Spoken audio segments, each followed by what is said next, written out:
untuk membentuk power atau tenaga dari burung yang memiliki fighter tinggi. Biasanya burung itu sampai nerkam-nerkam tangan, galak, ya kan.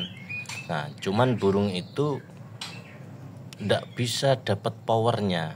Biasanya burungnya ngelowo atau dia tarung tapi banyak ngetem-ngetem gitu kan.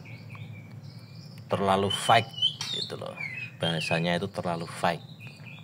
Terlalu menggebu-gebu, pengen tarung fisik, pengen adu fisik, ya kan. Nah, ditandai dengan apa?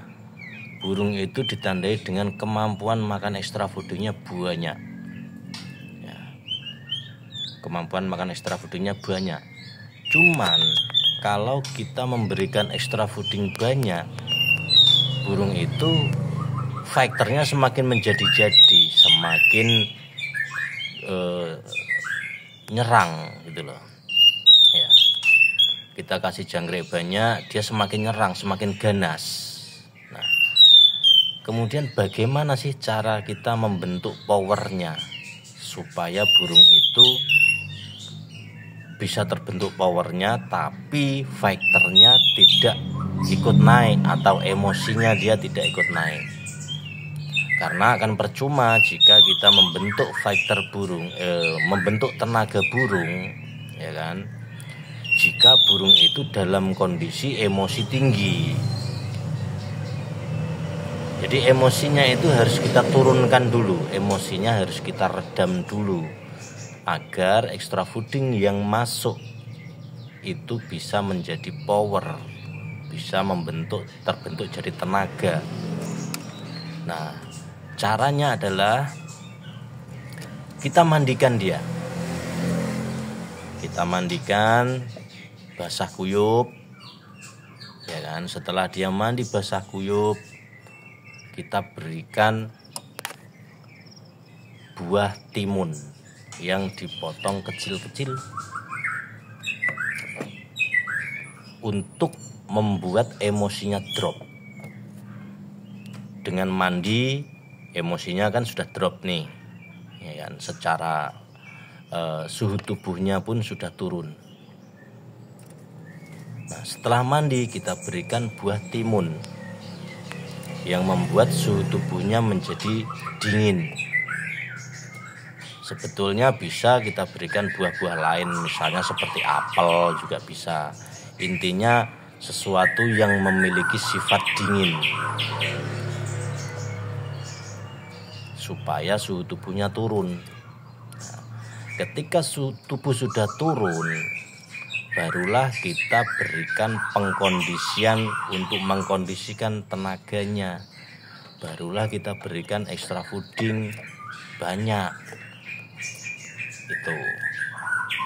Tapi kita harus memahami juga, ya, memahami juga ciri-cirinya sebelum kita melakukan pengkondisian itu. Seperti yang saya bilang di awal tadi, burungnya ganas, galak, ngelihat kita aja dikejar, tangan kita masuk aja patokin, ya kan. Ngelihat burung langsung fight, langsung mau tarung, langsung pasang badan, bulunya kenceng, dan intinya burung itu seperti terlihat burung siap tempur. Tapi intinya ketika diketemukan musuh ya dia nggak tarung juga, karena dia nggak punya tenaga itu tadi. Terlalu tinggi di emosinya, terlalu tinggi di fighternya, akhirnya membuat tenaganya jadi loyo.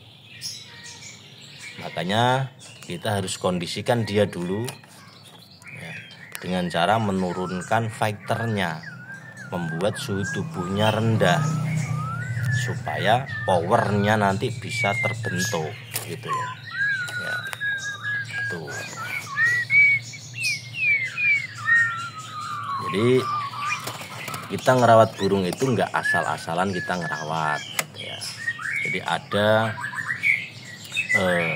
cara-cara untuk membentuk tenaga itu seperti apa, ya kan? ada cara-caranya, itu disesuaikan dengan kondisi si burung itu tadi. Berbeda halnya dengan ketika burung itu sama-sama nih, dia galak, matuk tangan, ya kan. Tapi kita lihat burung itu gemuk, ya kan, burungnya gemuk, terus dia sudah ndak doyan EF, ya, dia ndak doyan EF, terus kemudian burung itu gacor siang malam atau gacornya terlalu over gacor. Nah, itu penanganannya nanti berbeda dengan penanganan burung yang secara faktornya terlalu tinggi ini. Ya, kalau yang pertama kita bahas burung faktor tinggi tapi nggak punya power, burungnya kurus. Nah, kalau yang kedua ini beda, burungnya gemuk, faktornya tinggi. Semakin kita kasih jangkrik, semakin dia faktornya juga semakin tinggi, bahkan sampai kanibal. Nah, kalau untuk burung-burung yang di pembahasan kedua, artinya burung itu kita memberikan pengkondisiannya adalah hanya dengan menurunkan faktornya saja. Itu loh teman-teman ya. Jadi bermacam-macam cara tadi itu, nggak harus dengan satu cara. Oh, membentuk power itu dengan makan EF banyak, nggak bisa. Kita harus melihat juga faktor-faktor yang lain gitu loh.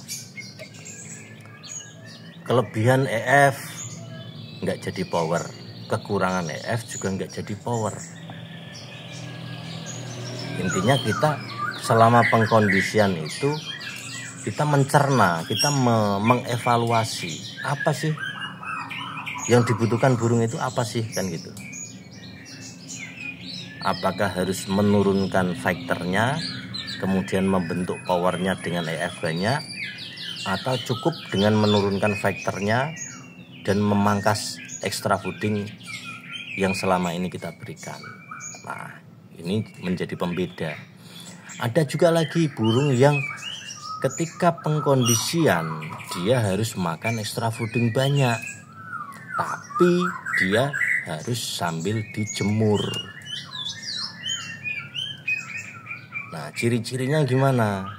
Ciri-cirinya burung itu ketika kita kondisikan ya, itu menunjukkan bahwa birahinya makin naik, tapi faktornya nggak naik. Nah, itu birahinya naik, tapi faktornya nggak naik. Artinya ketika ketemu musuh ya, dia nggak langsung tarung, nunggu lama dulu baru tarung. Nah, itu burung-burung yang seperti itu. Kemampuan makan extra foodingnya banyak tanpa ada penjemuran, kok dia ketemu musuh nggak langsung tarung. Nah, disitulah kita mengkondisikan burung itu dengan extra fooding banyak dan diberikan penjemuran, atau penempatannya kita taruh di tempat yang hangat tuh. Nah, ada juga kita melakukan pengkondisian itu, kita kasih makan jangkrik banyak dan kita berikan pemandian. Artinya burung itu harus kita dinginkan.